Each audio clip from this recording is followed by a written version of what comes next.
information about,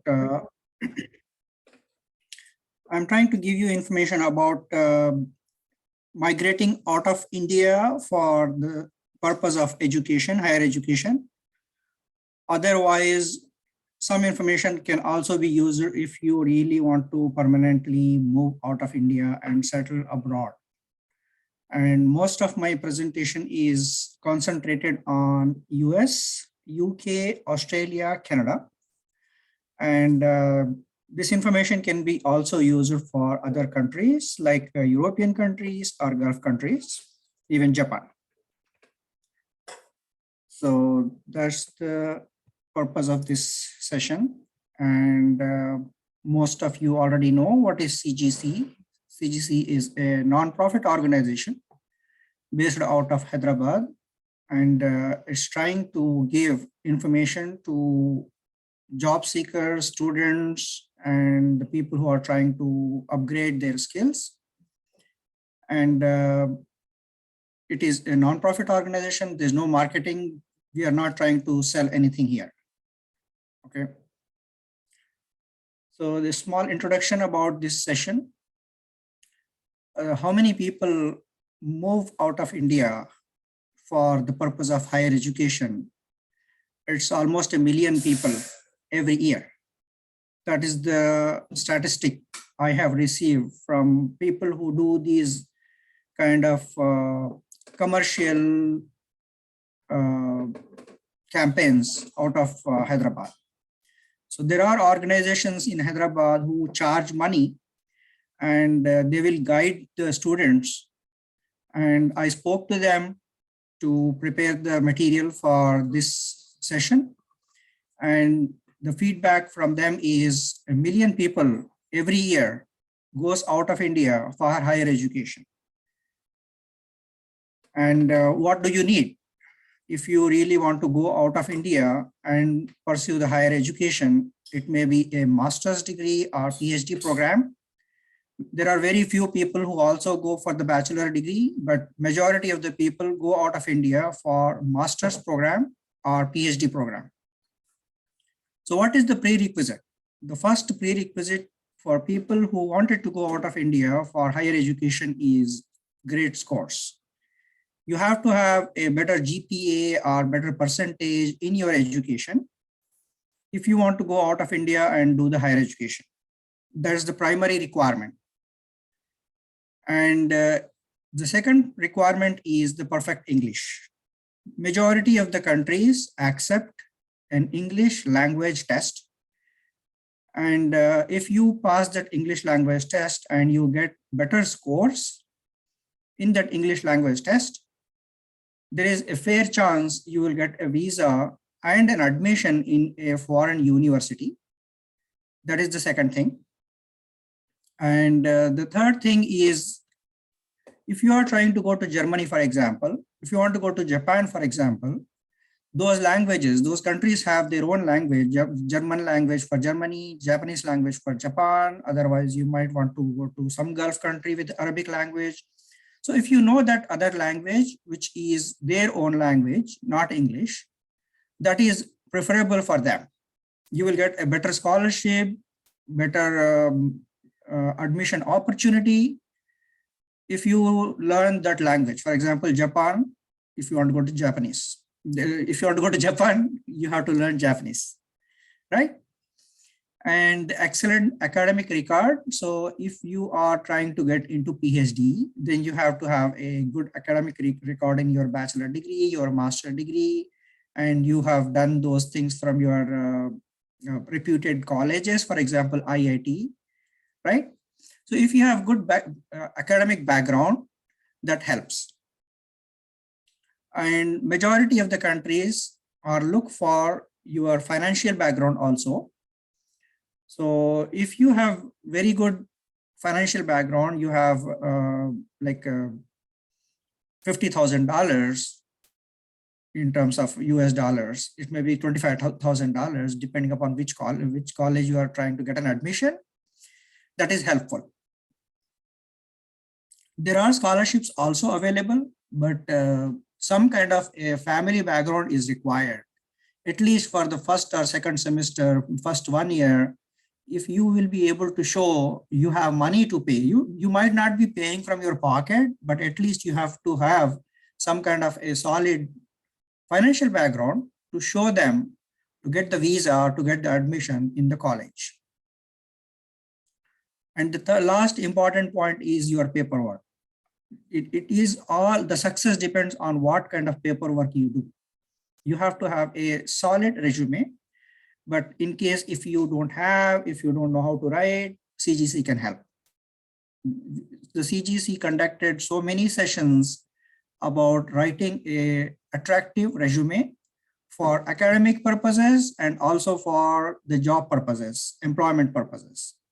So you have to prepare a attractive and solid resume, but if you don't know how to do that, consult CGC and you will get the necessary help from CGC. And those who are going for education, higher education, they have to specify statement of purpose. SOP is statement of purpose. Statement of purpose is really important document prepared by you. You are going to specify why you want to go outside, what you are going to do by going outside, and what kind of courses you are trying to pursue, why you want to pursue that course, what is your interest. All that information you are going to specify in 1 or 2 pages. And that statement of purpose is a really important document for people who are trying to go abroad and do the higher education, master's or PhD or whatever it is. And the last important piece of information you have to provide to get the admission and to get the visa is letter of recommendation from your professors, your teachers, from whatever the college you did your bachelor's or master's. For example, you are trying to go for a master's program, you go to your bachelor's degree professors you did from college, and in your college there are professors. Those professors are going to write a letter of recommendation. So and so person is a really hardworking person, really smart person, and this person is very good in terms of academics.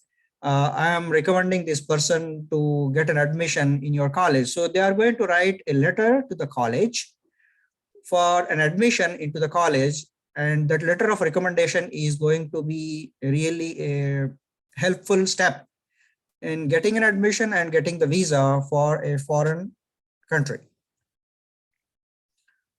As I said in the beginning, so academics is important. You have to have a very good GPA or percentage, whatever your university, your college, your institution is giving, and make sure there are no backlogs.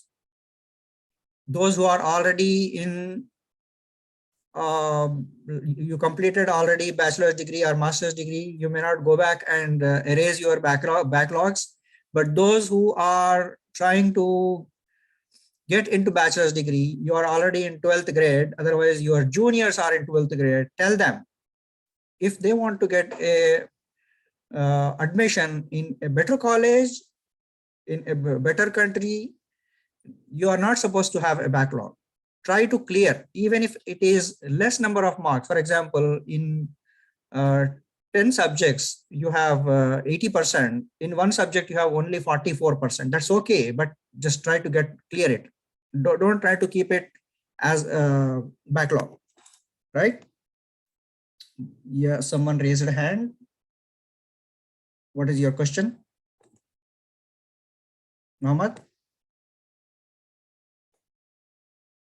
Okay, that's fine. False alarm. That's fine, no problem. Okay, so I was telling the English language test. So there are so many types of English language tests. There is a TOEFL, there is IELTS, PTE, and Duolingo, and there are university courses. So let's explain one by one.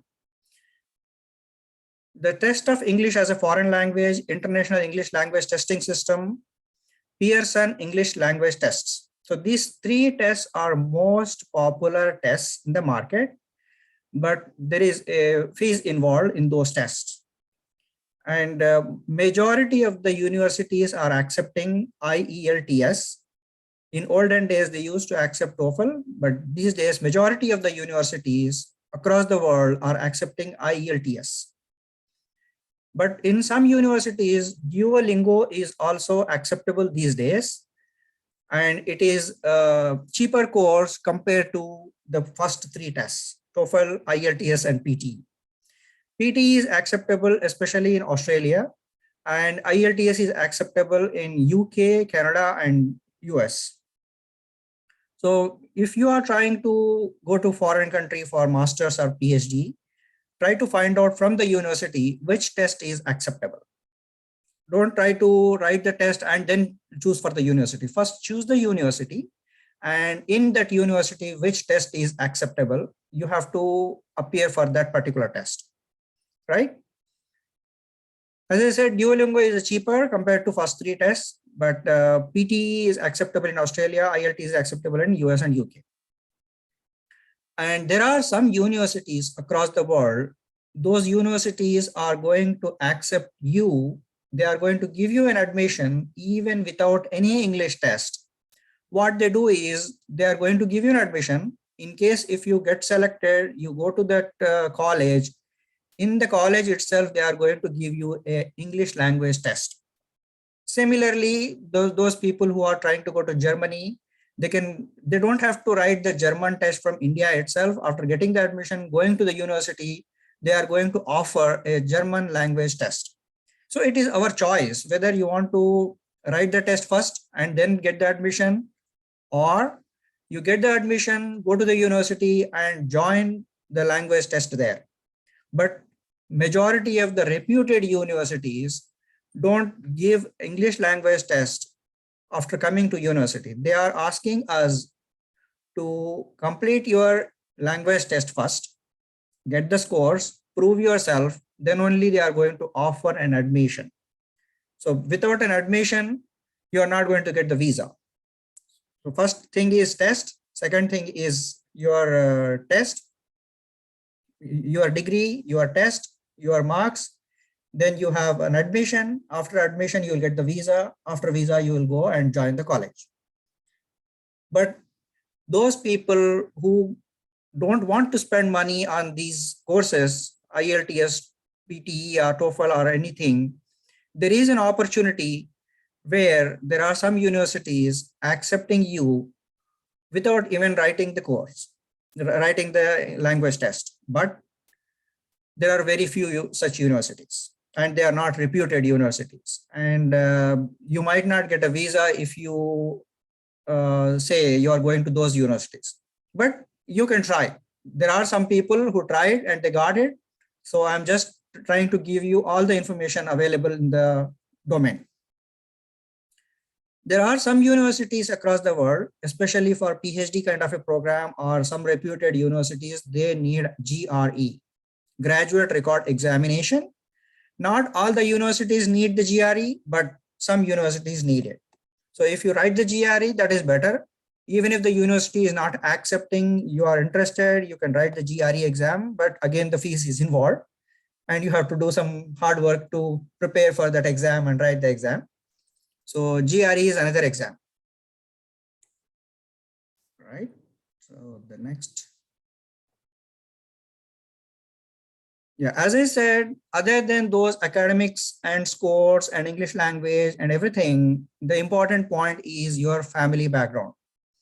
If your parents are IAS officers, your parents are a big business magnates, they have a international marketing company where they have business all over the world and they're paying a lot of taxes, they have proof of taxes, they have money in the bank, they have a lot of properties to show.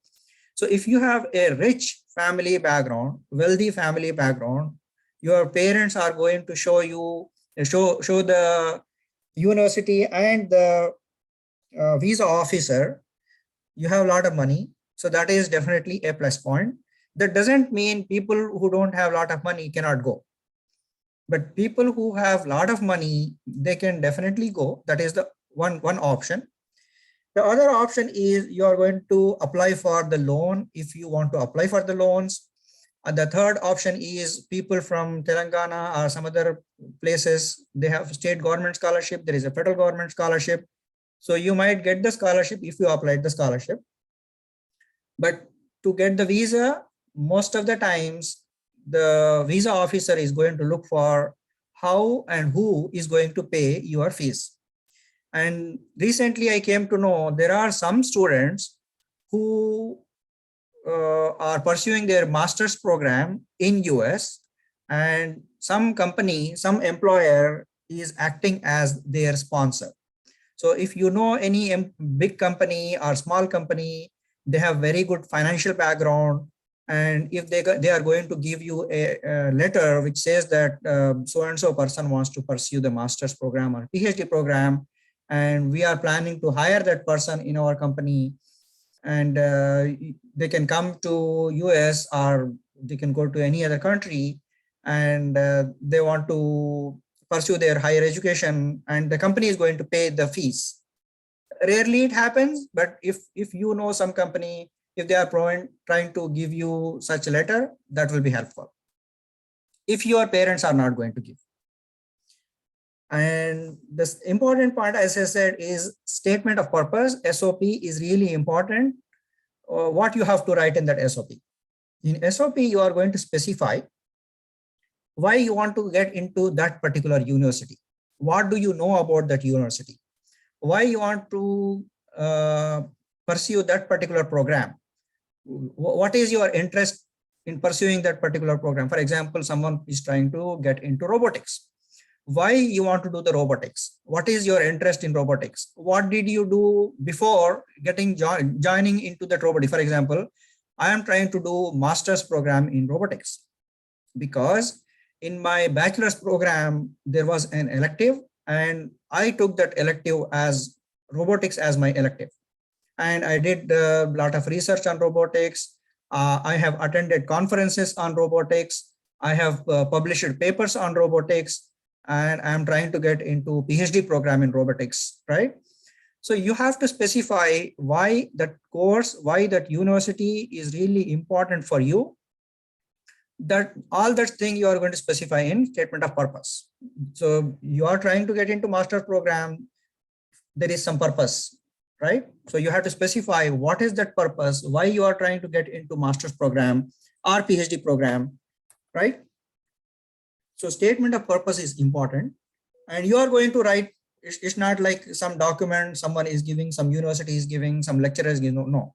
You are going to write it, and you have to write with a attractive language, no spelling mistakes, right? Prepare an attractive resume. Your resume has to specify what you did, what is your role. For example, majority of the people complete their project in their college, right? In bachelor's degree or master's degree, you complete a project. But when I ask people to give the resume, they'll specify this is my project. They don't specify what they did in the project. For example, I worked on a project to build a bridge, to design a bridge. What is your contribution? There are like 4 or 6 people who worked on a project. What is your contribution? You can say, I did the designing, I did the computer part, I did the formatting, I did the proofreading. Whatever the tasks you completed as part of that project, specify line by line with the bullet points. That's important. CELTA, I did not heard the name CELTA. It may be acceptable in some universities, but you have to check with university website. Go to each university and find out what kind of tests they are accepting. As I said, that PT, IELTS, TOEFL, those tests are universally acceptable by many of the universities. But if there is a university which is going to accept CELTA, yes, definitely you can write the exam and get the scores, right? The requirements are changing from university to university, right? And you're not going to apply for 100 universities. Maybe you're going to choose like 4 or 5 universities, apply for all of them, and whoever is going to give you an acceptance letter or I-20 in US, you are going to pursue your master's or PhD from that particular university, right? The next thing is you have to have a letter of recommendation. You go to your university professors, you did your bachelor's or master's, and in your college, you have a head of the department, professors, ask them to write a letter. Majority of them will write. They don't say no. So you just get a letter from them, and that letter is important, and that letter is going to make a big change in terms of getting an admission and also getting the visa. And people who don't have money, their parents are not rich, their parents are not taxpayers, they can go and get the loan from the bank. Majority of the time, the banks are going to offer a letter which says that this particular person is trying to do higher education in a foreign country, and we are going to give you the loan.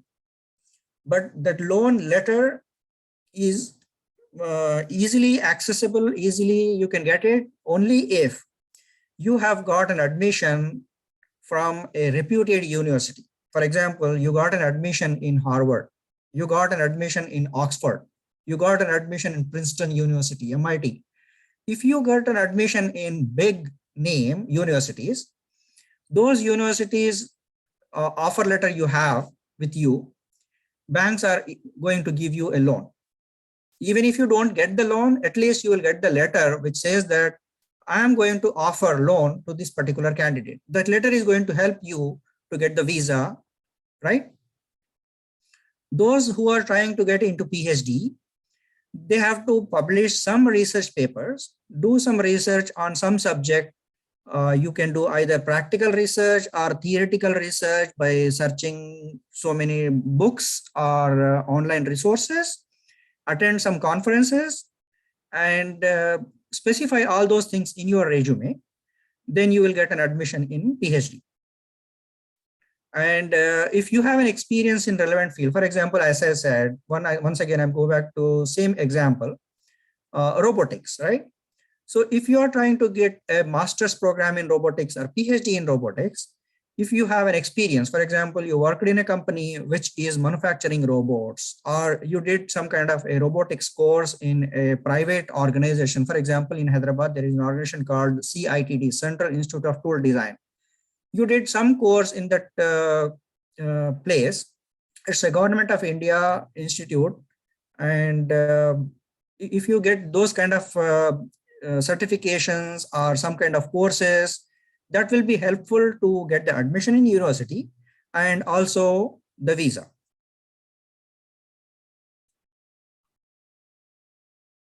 There are some questions here. 3 years diploma course in ECE after SSC. On that basis, can I get admission bachelor's degree in US? There is a fair possibility you will get the bachelor's admission in US, but the basic thing is in bachelor's degree, majority of the times, there won't be any scholarships available. Scholarships available only for master's program and the PhD program.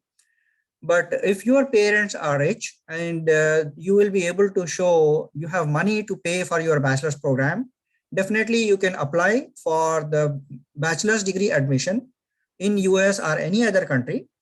And if you get an admission offer letter, you can apply for the visa. And as I said, if your parents have a very good financial background, they are taxpayers in India, and you will be able to show those tax papers to visa officer, you will be able to convince the visa officer, you will go to foreign country and your parents are going to pay the money, then definitely you will get the bachelor's admission and also you can get the visa. I have done diploma in 3 years mechanical engineering. Yes, the same question applied for both electronics engineering, mechanical engineering, any branch of engineering. If you did the diploma, then you can get the admission in master's program, bachelor's program. That is definitely possible. But getting an admission in master's program and PhD is easier compared to bachelor's program. And bachelor's program is 4 years program. So you have to show your parents have money to pay for all 4 years. Paying for 2 years is less compared to paying for 4 years, number one. Number two, scholarships are available for people who are trying to get into master's program, not the bachelor's program. Just two things. For master's program, research papers are not mandatory, but if you have it, that's better. But PhD program, definitely research papers are going to help. If you have research papers published, attended conferences, that is going to help to get into PhD program. Few comparisons. I'm not giving a lot of information in terms of comparisons between different countries. So US, UK, Australia, and Canada. I'm trying to compare a few things between these 4 countries. And once again, this is not a marketing campaign. So I am not in favor of any of the countries. You can choose whatever the country you want. Number 2, I have collected the information from my friends who are living in these countries. They went to these countries on student visa, and I have collected the information from them. And I am living in US for last 20 years. So I know most of the things about US, but other countries, I have collected the information from the authentic sources, and it is not a theory. I'm just trying to bluff here. So starting with UK and Australia, half of the fee must be paid before leaving India. So that is the condition. So the people who are trying to go to Australia or UK or Canada, they have to pay the fees. For example, if it is UK, you have to pay half of the fees. But if it is Canada, you have to pay $10,000. So you have to pay 10,000 Canadian dollars, and you are going to deposit that money in a Canadian bank. And if you don't get the visa, if you are not planning to fly to Canada for whatever the reason, you can get that money back. It's not going anywhere. But beginning itself, you have to show you have $10,000 Canadian dollars available for your education, and you have to deposit that money in a Canadian bank, right? So that is important. And that money is not going to fly anywhere. It is going to stay in the bank. And in case if you get an admission in Canada, if you get a visa for Canada, you will go there and you are going to spend that money for your education. Every 6 months or every 3 months, they are going to give you like opportunity to withdraw like $2,000 or $4,000 or something. Overall, that money is yours. And it's called Guaranteed Investment Certificate, GIC, right?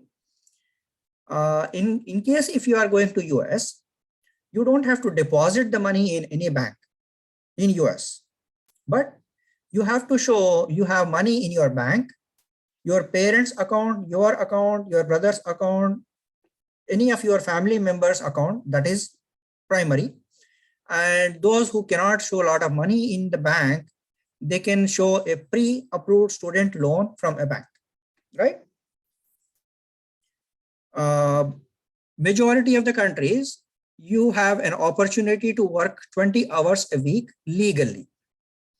But people work outside of university also. Majority of the people who are working, especially in US, they might get an opportunity to work in the university itself. For example, you work in a library to arrange the books. You work in a library canteen and you will be able to get the money. Otherwise, you are really smart, you are genius, you have very good scores, you have top class English language, you have very good scores in IELTS or TOEFL or whatever. You might get an opportunity to work as an assistant to professor. So what professors do is they have to correct the question papers of students. They have to prepare for the upcoming session.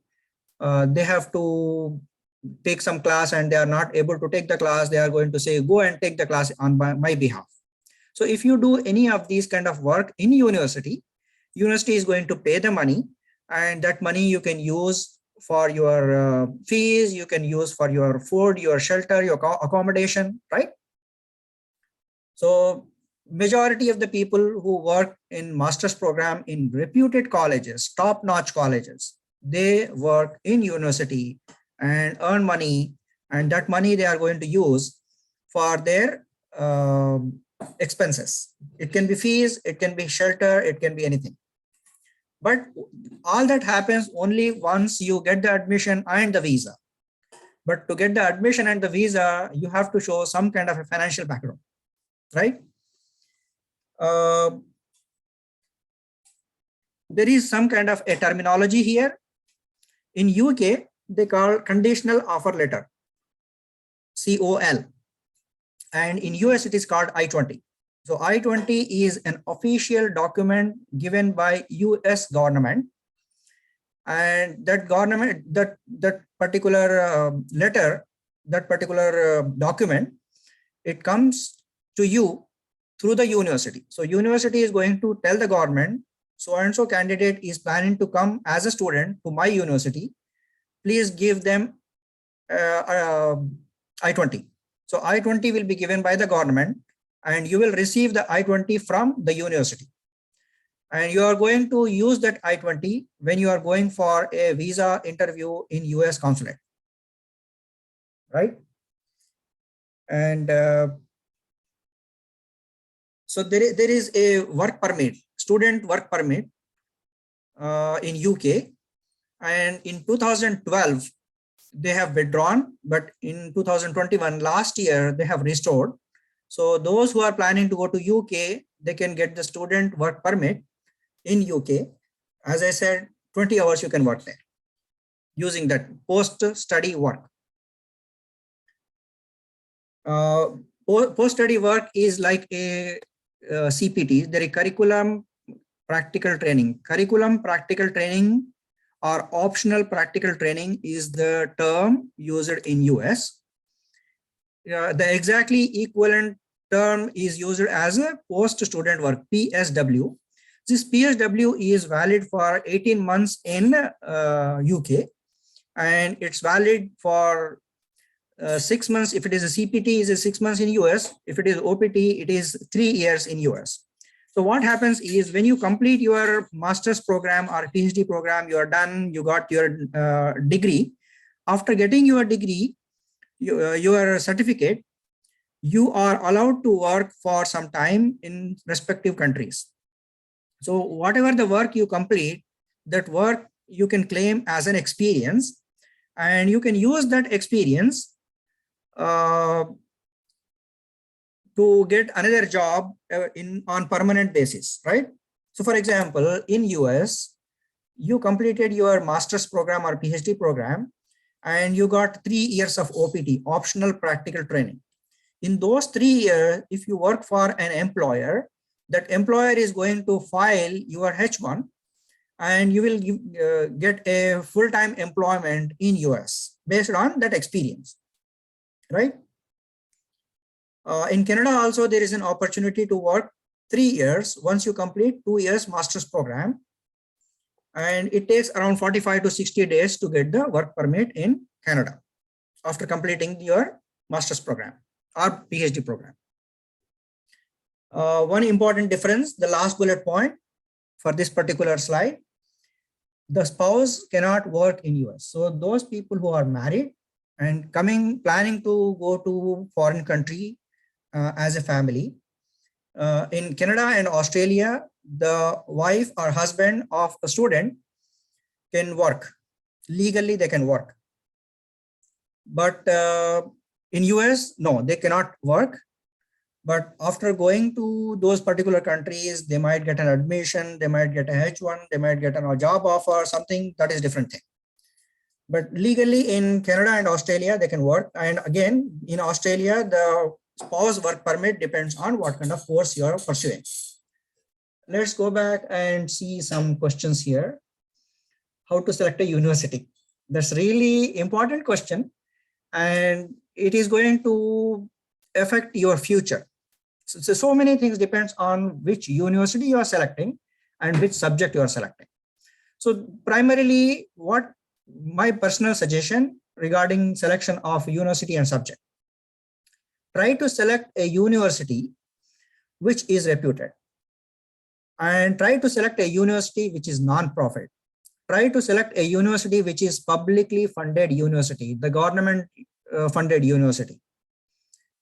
But sometimes you don't get an admission, and sometimes what happens is you will try to get an admission, but some universities have some bad reputation. Recently, what happened is one person, he came to US, and at port of entry, at the airport itself, the officer said, you came to a university which is not so reputed. It has a bad record. They have some kind of some fraud they did. That's why they have sent him back to India. He came from India, he came to US, and after coming here, they sent him back. They canceled his visa. So it's a rare case, 1 in million, not even 1 in 1,000, 1 in 10,000, but 1 in a million, but it happens. So try to choose a university which has very good academic track record. They have a lot of students. So for example, some university has 100 students. Don't apply for that university.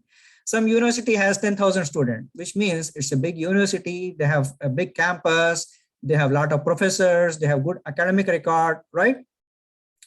Choosing the university based on number of students, number of courses, number of professors, and how long that university is there. For example, some university started 2 years ago. Don't apply for that university. Some university established in 1885, more than 100 years ago. Apply for that university, right? Choosing the university based on their reputation.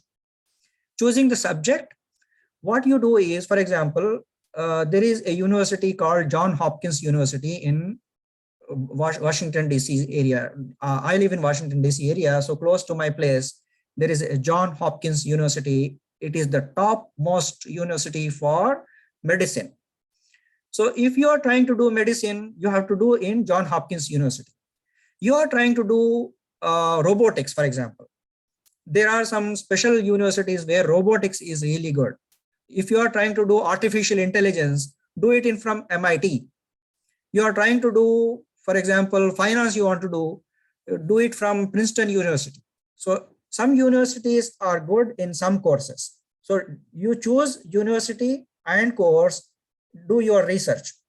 And in that research, if you need some information, you can come back and ask us. For example, someone was trying to do a master's program in a movie related thing.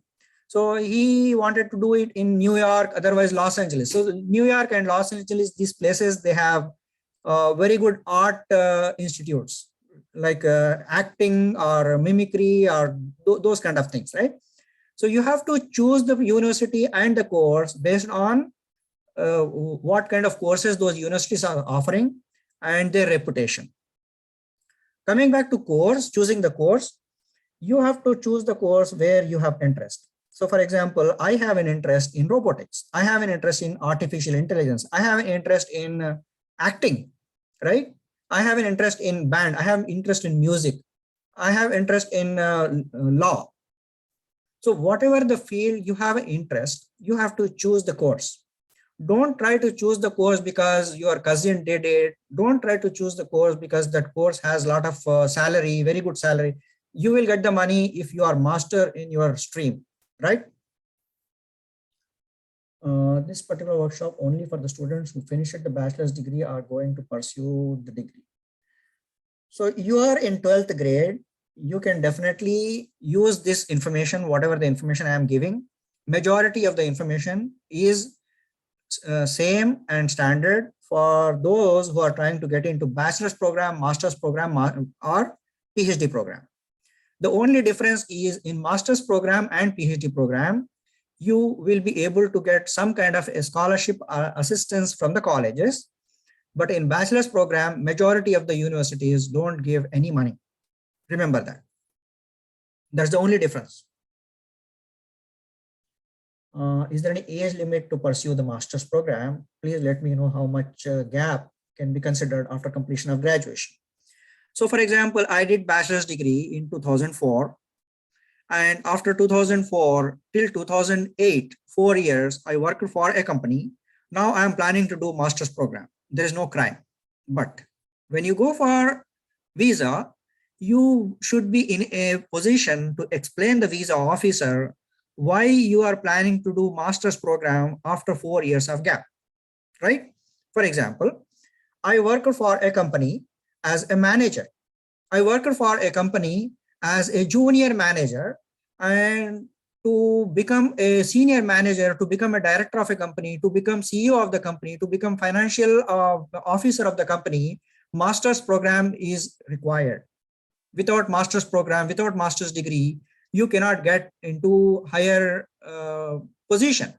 So you should be able to explain the visa officer, I did my bachelor's degree. I worked for 4 years in a company. After 4 years, I realized master's degree is really important. Master's degree is required if I want to become a CEO of the company. I want to become a director of the company.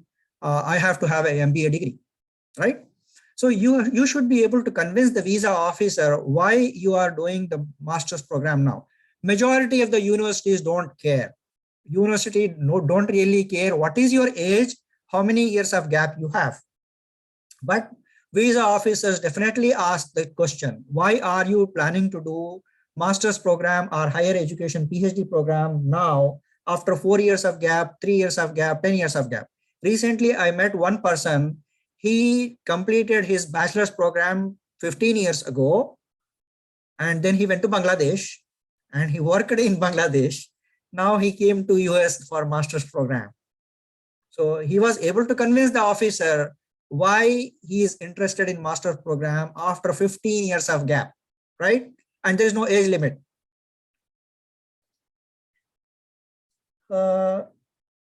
Is this particular, okay, master's in pharmacology, GPA is 9. Get an admission PhD, you want to do PhD in Canada, definitely you can do the PhD. You have very good GPA, definitely. And to do the PhD, you have to prepare your resume, you have to prepare your letter of recommendations, some research papers, and those all of you listening to me today, if you are planning to do PhD, remember, getting an admission into PhD is not a piece of cake, right? I'm trying to set your expectations straight, but it's not impossible. So what you should do is go to like 100 or 200 university websites, get the contact information of professors, write a letter to all those professors in detail. Majority of the professors are not reading your email. Send them email only when there is a vacation time in university. When they are busy, they are not going to respond. For some other thing, I am trying to reach out to one professor. Last 1 month, he's not responding. I tried repeated emails. Finally, he said, I am busy right now. I'm correcting the papers, taking the exams in university. Give me some time, right? At least he responded, but majority of the professors don't even respond. You have to have a lot of patience to reach out to professors. But if you apply to 100 universities, 200 universities, at least 10 of them are going to respond. Out of 10, one is going to offer you an admission in PhD. In majority of the admissions in PhD, 100% paid. The university is going to pay your fees. University is going to pay your expenses. University is going to pay for whatever the work you are doing in the university. So getting into PhD is really hard, but once you get into the PhD, you will make money, right? Recently, one of my known friend, came to US to pursue the PhD, and he is getting almost half of the salary what I'm getting, right? And once you complete your PhD, especially in US, immediately you will get a permanent residency, PR, green card. So PhD is really important. You have to have a lot of patience to get the PhD, first of all. University like Cloud, University for Cloud, Oracle, SAP, any specific area. There is nothing called SAP University or Cloud University as Oracle University, right? You will get a admission into masters in computers, masters in IT, masters in computer related program. And in those programs, you are going to have these kind of courses. And once you complete that program, you will be able to get a job based on your specialty area. For example, you already know SAP. Otherwise, while completing your master's program, you joined a SAP course and you became master of SAP in those 2 years, right? There is no age limit, as I said. Paperwork, student must go after getting an offer letter of Australia. Discuss about minority loan. Minority loan, we conducted one webinar recently, and the video is available on YouTube. That is one thing. And the second thing is, once you get the offer letter from Australia or Canada or US, whatever, you have to apply for the visa. Step number one is you are going to appear for the exam, GRE, TOEFL, or whatever. Then the second step is getting the offer letter from the university. The third is you will apply for the visa. For example, if you are applying for the visa for UK, Canada, or Australia, you are not going to appear for any visa interview. You just prepare the paperwork, send it to consulate. They are going to say yes or no, right? But for US, you have to go in person to US consulate and appear for the visa interview. Minority loan, every year, the Telangana government is going to give a scholarship. It's not a loan. You don't have to return that money. It's yours. If you get approval for the scholarship from Telangana government, that money is yours. They are going to pay your fee. And the expectation is you will come back and work in Telangana and improve the social status of Telangana. But nowhere they are not going to say, if you don't come back, you have to pay penalty. There is nothing like that. It's a kind of a scholarship. If you study it in master's more in India, go master's foreign country, dual degree, no problem. Yes. Majority of the people complete their master's program in India. They have MTech, ME, MBA. Again, they will go to foreign country and they do one more master's. No issues. Even there are a lot of people who do two MBAs or two master's programs in US itself. So for example, someone did master's in robotics, master's in IT. That is very much possible. It's not a crime, and you will easily get the admission. And majority of the time what happens is people who cannot get a job visa, they will join another master's program. Which opportunity for Canada pursue degree in student 12th? In those who completed 12th, they want to go to US, Canada, or any country, there are a lot of bachelor programs, and majority of the universities are going to give you an admission if you have excellent academic background, very good letter of recommendations, and very good statement of purpose, and money to pay the fees, right?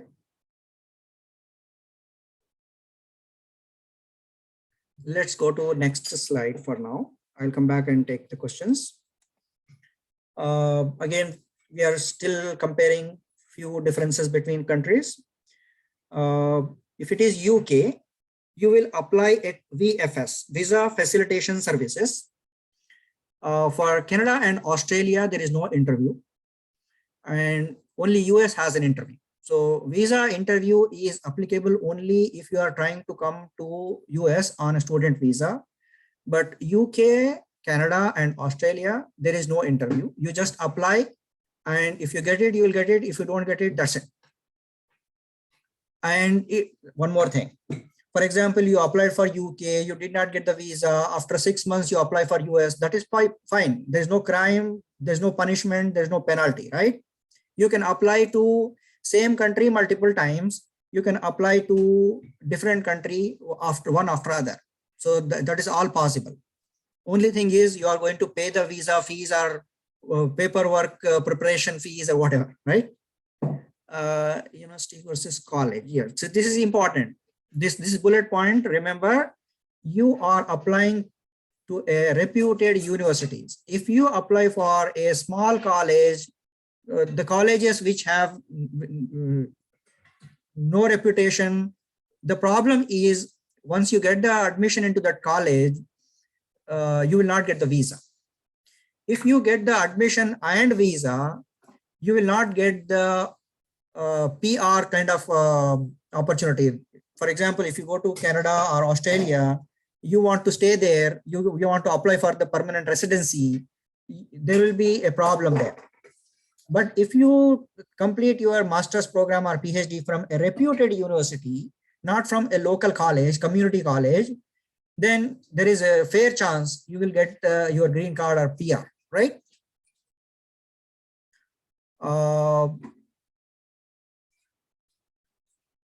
One other important. For example, you got an admission in university, big reputed university, but the fees is really high. You go to that particular country and then you change your admission from university to a small college to save the money. But in those cases, what happens is there is a fair chance they are going to cancel your visa, or you are trying to extend your visa, the extension will be denied, right? And university, in majority of the universities, completing the course and getting good scores is easy. In majority of the small colleges, the professors are not good, the equipment is not there, library is not there. So completing the course, getting the good score, passing the course is really hard. So try to get an admission in university. If you cannot afford that university, try to look for another university which has less fees, low fees, but try to get admission into universities, reputed universities. You can easily pass. Part-time you can work, and also you can complete your course. And majority of the universities are going to give you the scholarship based on your score. For example, you go to US, and in US you will complete first semester. In first semester you got very good score. In second semester onwards, they might offer some scholarship because you work with professor and professor really likes you and your work, your academic background, your communication skills. They might offer you some work and you start getting the money. So from next year onwards, you don't have to ask your parents to pay the fee. And that is all legal. So majority of the people who go for education to foreign countries, they want to settle there. They don't want to come back to India or go to some other country. So what are the next steps after completing the education, after getting the job? So the important point here is UK, it is called ILR, indefinite leave to remain. So if you get ILR, it's like a green card of US, it's like a PR of Australia or Canada. In Australia and Canada, the terminology is called permanent residency. And in US, it is called green card. And in UK, it is called as indefinite leave to remain, ILR. And you will be able to get these things if you complete your master's program or PhD program with very good score. And also you get a job and you are having very stable income, right? Those who are planning to go to Australia, there is a list called skilled occupation list. Choose the courses from that particular list. And if you choose a course from that particular list, getting the PR is easy. But if you try to choose career or courses by yourself, and those courses are not part of SOL, getting the PR will become difficult, right? It is only for Australia. And in Canada, the permanent residency takes sometimes 2 months, sometimes 6 months. It depends on what kind of queue is available. For last 3 years or so, they were not giving PR to anyone. So it depends, time to time, things will change. I'll come back to this slide later. Let me go back to some of the questions you were asking here. Which opportunity for degree? Right.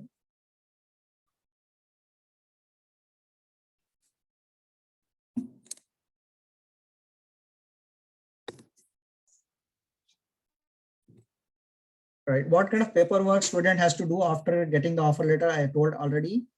After that, the question here is, if we studied masters in distance mode in India, can we go masters in foreign again, dual degree? Yeah, definitely you can do dual degree. I told already. Opportunity to provide Canada pursue degree in Indian student 12. Yes.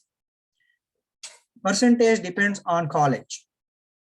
In some colleges, low percentage is allowed. In some universities, they don't accept people after certain cutoff, right?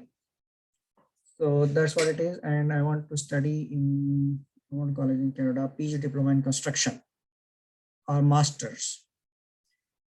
Majority of the PG diploma kind of courses, it is really hard for you to get the visa.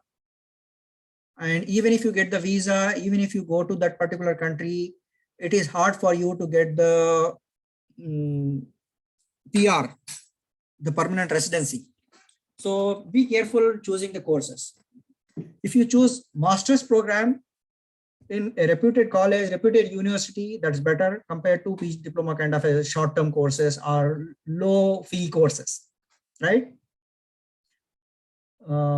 Foreign university will consider part-time distance degree.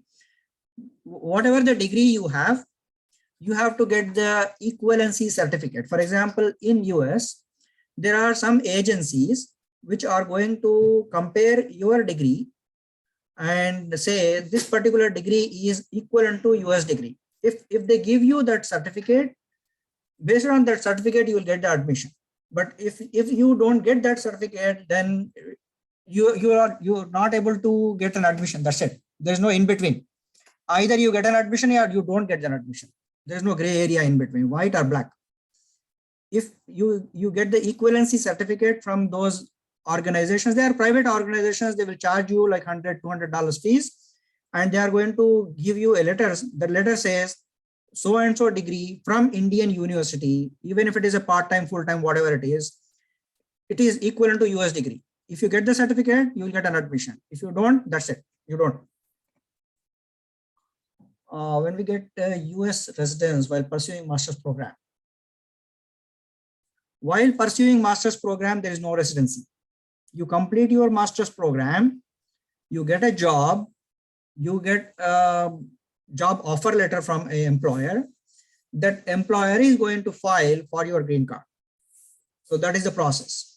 It's not like you just started your master's program and you apply for the green card. You cannot apply for your own green card. But if your parents are millionaires and they have like $1 million and you want to go to US and establish a company in US using those $1 million, you don't have to do master's program.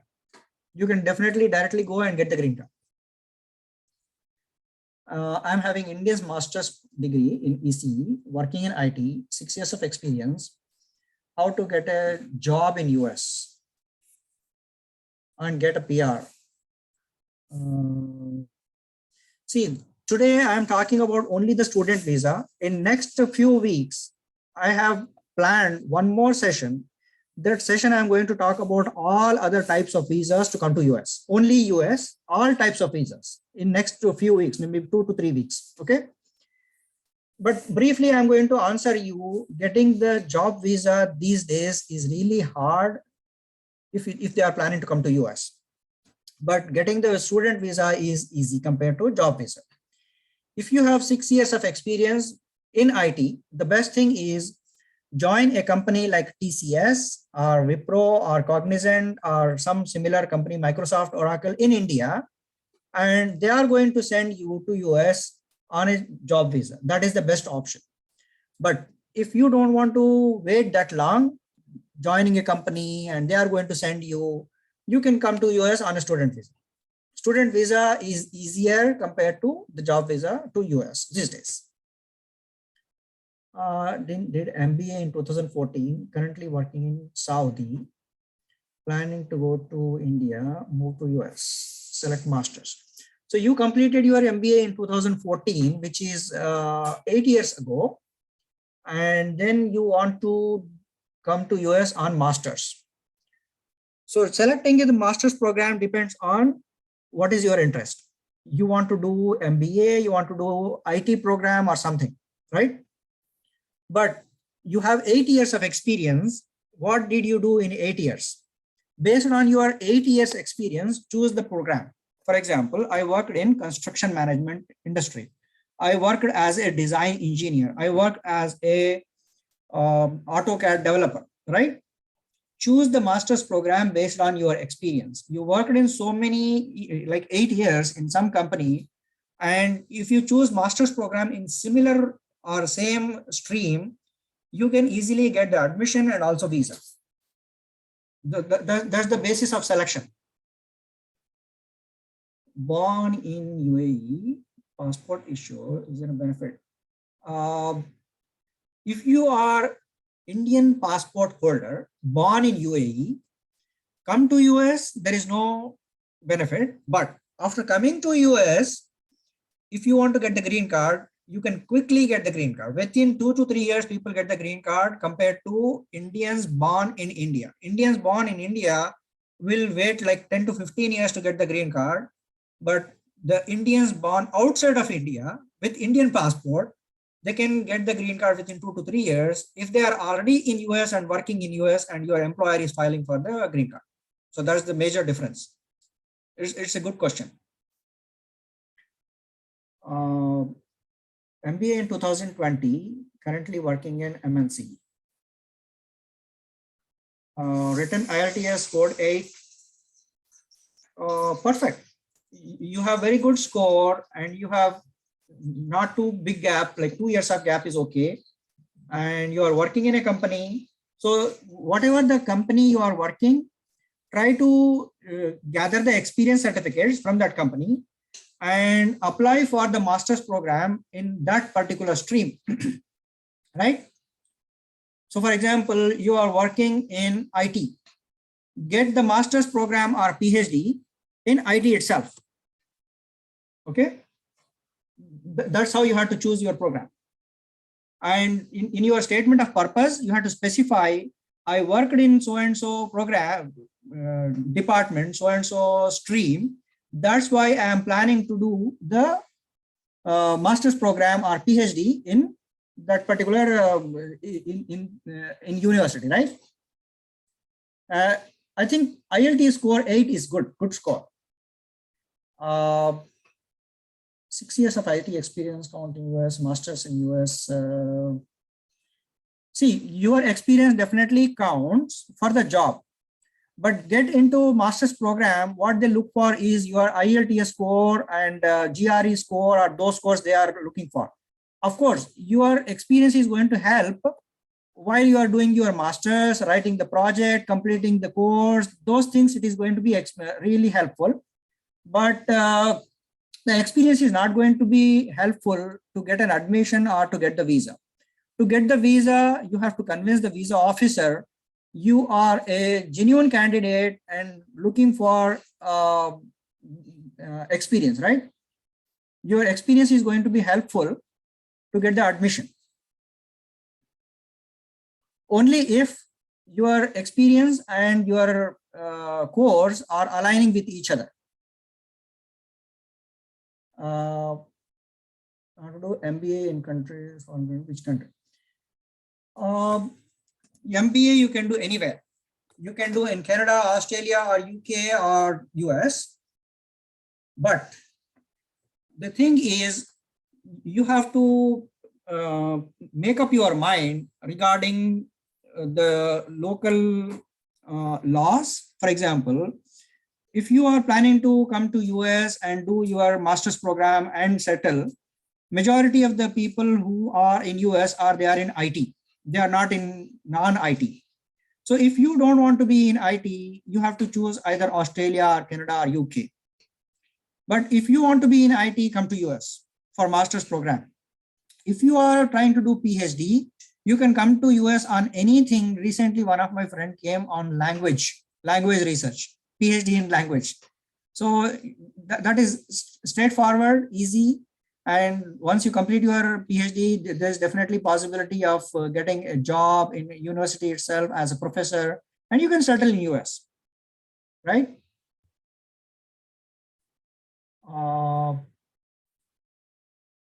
Worked in India remotely, that's fine. That's not a problem. Civil engineers have rare opportunities in US, and getting a student, getting a job visa in US as a civil engineer is really hard. But if you do PhD in civil engineering in US, definitely there is a possibility of getting a job visa in US and stay in US. But if you do master's in civil engineering in US, you might have to go back to India or some other country and search for a job.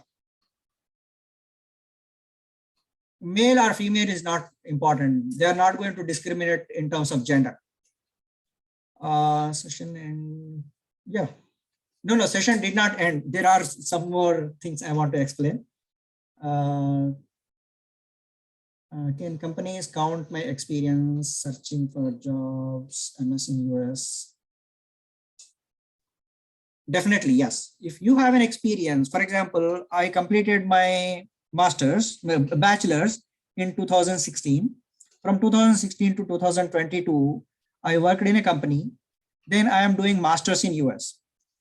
Your prior experience plus master's degree is going to count to get a job in US and also to get the H1 visa, right? Okay, let me go back to my slide one more time. There are a few more things I'm trying to explain here. The baggage. So those people who already got the admission, those who got already visa, now the next thing is what they have to pack in their bag, right? So in some countries, some things are not allowed. For example, if you are coming to US, seeds are not allowed, plants are not allowed. So you have to make sure you are following those countries' law, right? For example, if you go to Middle East, the poppy seeds are really dangerous. If you have a poppy seeds in your baggage, it's dangerous. If you have any medicine, you have to have a prescription of your medicines, right? So you have to follow the rules of the country. It's not like, oh, it's okay, I can do whatever I want. Before you pack your bag, make sure what are you packing in your bag. That's important. Flight tickets. You have to shop around from different aviation companies from their websites and do some kind of a shopping, then book the tickets. And before you book the tickets, you have to make sure where you are going to stay. So find out the accommodation, because immediately after arriving at the airport, the officer is going to ask you, where are you going to stay? You cannot say, oh, I'm going to come out of the airport and decide. No, you have to have a proper address where you are going to stay. Whom to contact? There are some non-profit organizations, community organizations in all the countries, and those organizations are going to help you. They might have a Facebook page, they might have a WhatsApp group, they might have some kind of a social media channel to approach them.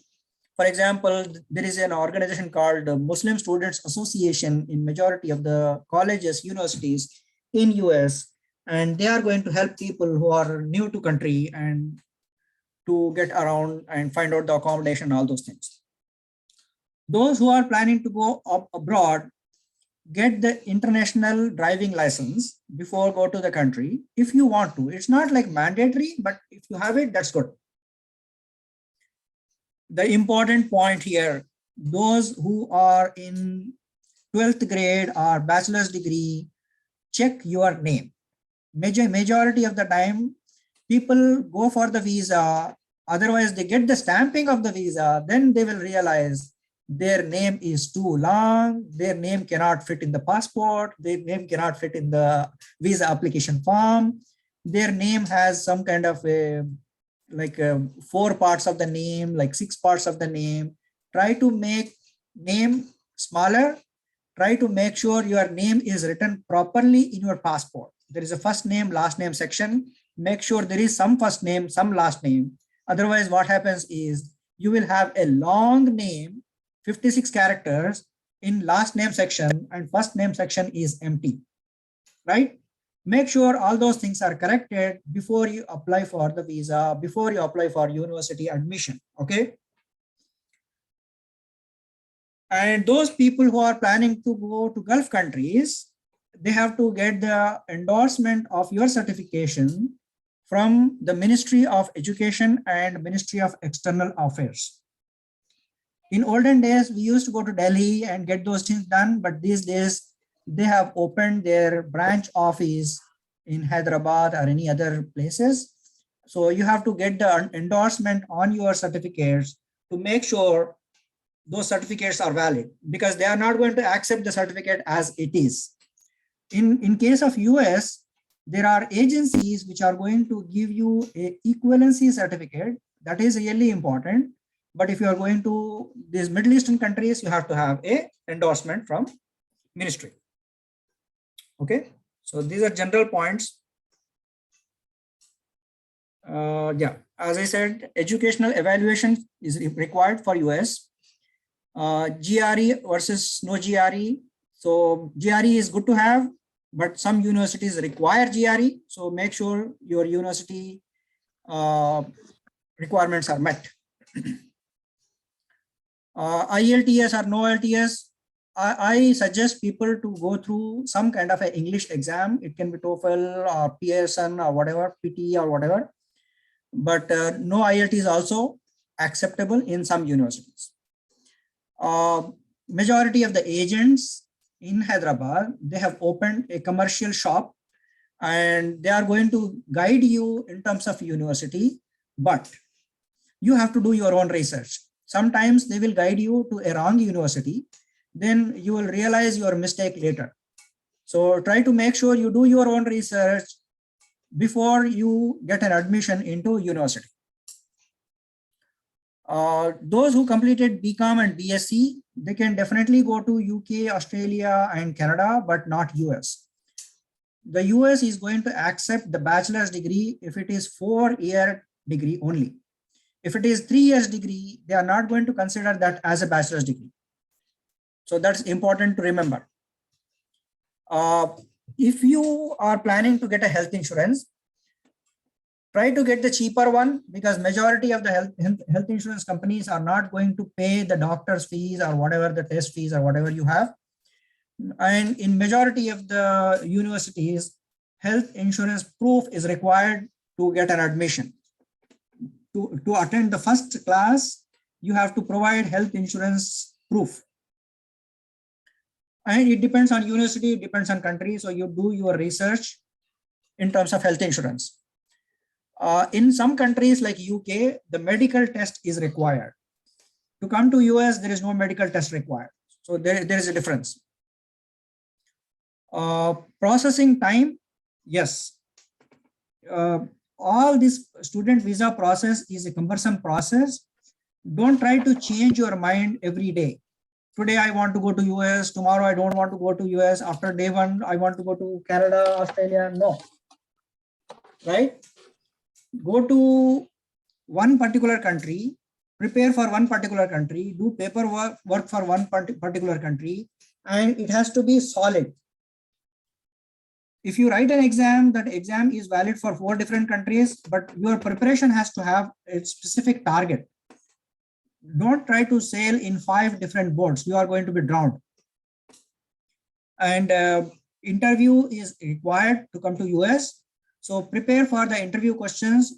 If you are going through some agent, the agent is going to help some way, but that's not everything. Do your own research. And when to pay the fees. So as I said, in Canada, you have to pay $10,000 in advance. For Canada, you have to pay half of the fee. For Australia and UK, you have to pay half of the fees. Canada, $10,000. But US, you don't have to pay the fee from India. You have to come to US, then pay the fee. Scholarship and assistantship. Some universities are going to give scholarship, and Telangana government is giving the scholarship. Government of India is going to give the scholarship if you are eligible and if you apply. And assistantship is where in university, the professor is going to offer you some kind of an assistantship.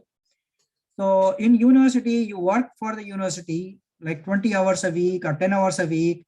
And whatever the number of hours you work for the university, professor is going to recommend from 2nd semester onwards. In general, majority of the students will get this assistantship only from 2nd semester onwards. And in those universities, you will get the money. And that money will be sufficient for you to at least pay for your accommodation or fees or both. And in majority of the cases, immediately after completion of your master's program, you have to look for immigration process. If you are planning to stay in those countries, if you go back, then fine. UK. So there are some specific things about UK here. If you have more than 60% marks in your academics, to go to UK, English language is not required. English language test is not required. If you do it, that's good. If you don't do it, that is acceptable. BCom and BSc 3-year degree students can go to UK, that is acceptable, but not US. And health insurance is really required before you board the flight for UK and before apply for the visa itself. And there is a medical test to go to UK. There's no medical test to go to US. There are express processing options. If you are planning to go to UK, you can process in a week or a month or a 3-day based on how much money you pay for the processing. Confirmation of acceptance studies, CAS. So if you are planning to go to UK on a student visa, you have to pay the fees first. Then only you will get the acceptance letter, but not US. US, you can get the acceptance letter called I-20 without paying the fees. So that's the difference. There are some things about Australia here. Once you get an admission, pay 1-year fees. So 1-year fees you have to pay after getting the admission before applying for the visa, right? Get the discount from an agent. See, there are some agents in India who are going to offer 10 to 15% of the discount fees as a discount if you are going to Australia. So this is a unique thing here, but not US. Visitor visa to student. So there is a possibility if you get a visitor visa to Australia, you can go to Australia, then convert yourself into student visa. That is possible, but not in US. Australia, that is possible. And in Australia, the immigration is based on number of points. So for example, in Western Australia, 60 points are enough, but in Eastern Australia, you need 110 points. And how you will get the points? If you are young, you will get more points. If you are older, you will get less points. If you are older, but you have experience, then you will get the points. You and your spouse both are graduates, then you will get the points. And if you write in Latin exam, for example, German exam or French exam, those exams are going to give you more points, right? And if you have a local job offer, you will get the points. That is about Australia. In Canada, as I said in the beginning, you have to pay 10,000 Canadian dollars, and you have to deposit that money in a bank, and that money is not going to go anywhere. If you don't want to go to Canada, if you don't get the visa, you will get that money back. And from that GIC, you will get $2,000 immediately after arriving in Canada. And every month you will get $600 from those $10,000 for your own personal expenses. They are not going to ask, this month you got $600, what did you do? It's your money, you will get the money, and you can spend whatever the way you want to spend. You can buy books, you can pay for the fees, you can pay for your accommodation, whatever it is. And in terms of number of days, at least you will need 15 days to get the visa for Canada. It might take 3 months after applying for the visa to Canada. As I said, there is no visa interview for Canada. You just have to do the paperwork and apply for the visa. It might take up to 3 months. The study permit you will get at the airport in Canada. And here in US, it is called as I-94. I-94 is the document when you arrive in US, and study permit is the document when you arrive in Canada at the airport. And there is a social insurance number. That social insurance number is going to help you to get the doctor visits and other things in Canada, and you are going to get that in the airport. And there is a social security number in US. You will get only if your college or your university is offering you a job, even if it is 10 or 20 hours in a week. There are other countries where you can go to, like Europe. As I said, if you go, for example, you want to go to France, learn France, write the French exam, you will get the admission and visa. And for the Gulf countries, uh, there are some universities in Gulf countries which are going to accept based on GRE, TOEFL, and other exams. As I said, Japan, if you learn Japanese, you will get the visa easily, but otherwise also you can get it. Scandinavian countries, there are other countries where you can go. And okay, let's go to some other questions here. There are a lot of questions again.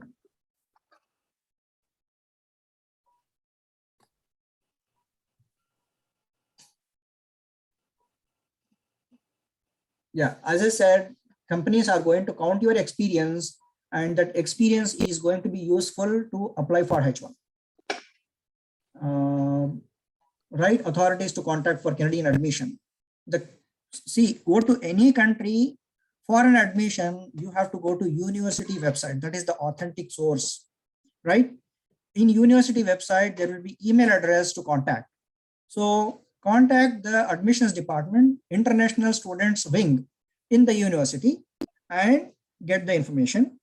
From your friends and acquaintances also you can get the information. You can ask me, I can connect you, people in Canada, Australia, US, whatever it is. You can definitely pay money to agents and get the help, but their help is not everything. You have to do your own research. Many of the times they do mistakes and you pay heavy price for their mistakes, right? And for any immigration information, go to the website of the country. For example, US consulate in Hyderabad, they have a website. On their website, there is a lot of information. Get the information from them. And there is a State Department website in US, you can get the information from there. And for Canada, Germany, Australia, every country has their own immigration website. And from those websites, you have to get the information. Otherwise, get the information from university website. Safety management course, Canada, possible to job. I can connect you people in Canada, right? But I'm not 100% sure which streams in Canada are having very good demand, right? But in US, the demand is IT. How much time it takes to get the spouse dependent visa, student visa? In some countries, getting the student spouse visa is easy. For example, Australia and Canada, spouse can easily get the visa and they can go and join. But US, getting the visa for the spouse is a little hard. But if you are really rich, your parents have a lot of money, and you will be able to show you and your spouse can live and they are going to pay, you can get the visa. Otherwise, wait for like 1 year and you start working for the university, show some legal income, your spouse can get the visa. Otherwise, after completing your course, you will join a job. Based on your job, your spouse can get the visa.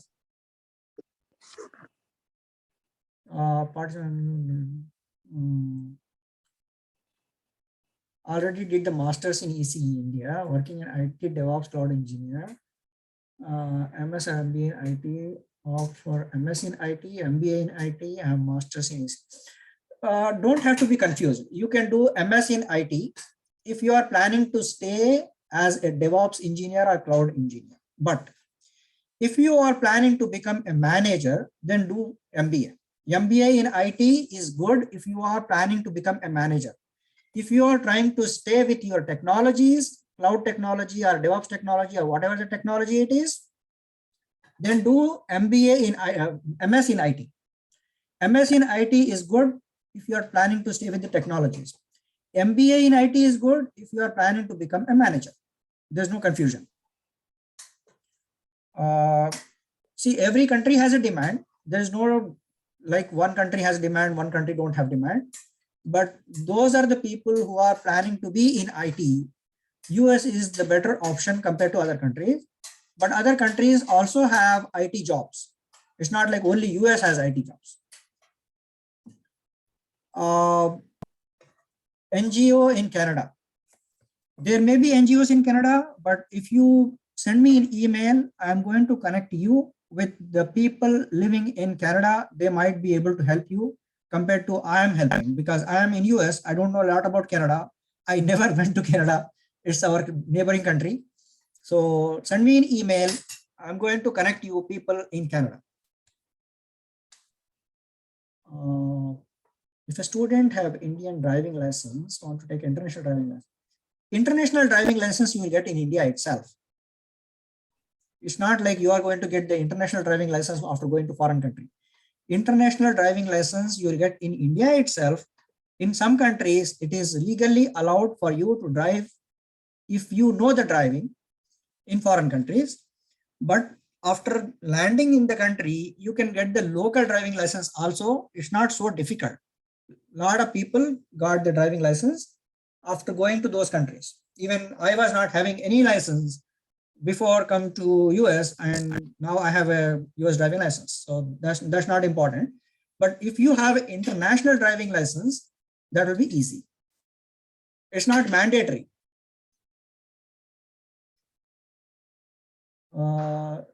GIC, Gulf countries. In Gulf countries also, there are master's programs. For example, there is a University of Petroleum and Mines in Saudi Arabia, and there are other universities, and there is a University of Qatar, University of